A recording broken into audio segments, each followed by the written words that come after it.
সেদিন এক মাওলানা বলছিল তার এক মামা সম্পর্কে কোনো কাজ নেই, কাম নেই, শুধু ভব ঘুরে ঘুরে বেড়ায় আর জুয়া খেলে।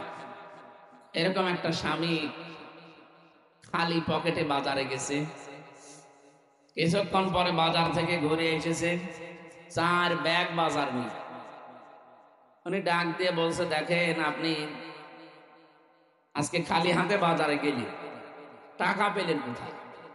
যা বাজার নিয়ে এসেছেন এটা তো কমপক্ষে 7-8 হাজার টাকার বাজার হবে। উনি বলছে, আমি জোয়া খেলে 10,000 টাকা জিতেছিলাম, ওই টাকা দিয়ে বাজার করেছি। স্ত্রী বলছে, না, আপনি এই বাজার নিয়ে ঘরে ঢুকতে পারবেন না, ওখানে দাঁড়ান। কারণ এই খাবার আমি এখন রান্না করলে 2 জন তৃপ্তি সহকারে যদি খাই, এরপরে যে সন্তান আমাদের পেটে আসবে ওই সন্তানটা জন্মগত ভাবে হারামখোর হবে।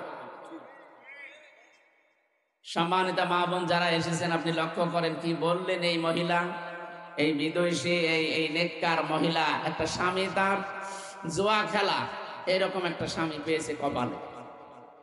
একে ভালো করার জন্য ওই দিন তিনি শক্ত হলেন, না, আপনাকে আমি ঘরে ঢুকতে দেব না, কারণ আপনার এই খাবার খেয়ে আমার পেটে 10 মাস 10 দিন একটা সন্তান বহন করা লাগবে। এটা তো হারামখোর হবে জন্মগত ভাবে।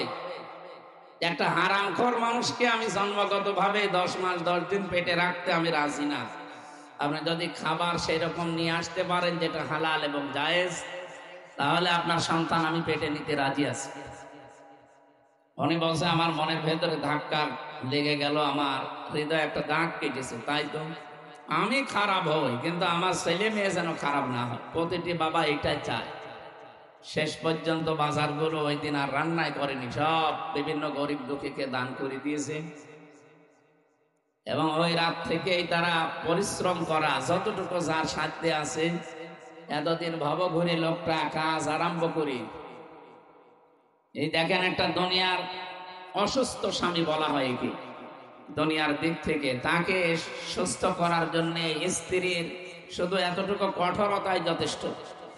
আজ হাজারো স্ত্রী যদি একটু চাইতেন, তাহলে আপনার স্বামী অন্তত বাম হাতের ইনকাম বন্ধ করে দিত, যে যতটুকু আছে এটাই আমার যথেষ্ট, দুনিয়ার জীবন আর কি, আজ হোক কাল হোক বিদায় তো নেওয়াই লাগবে।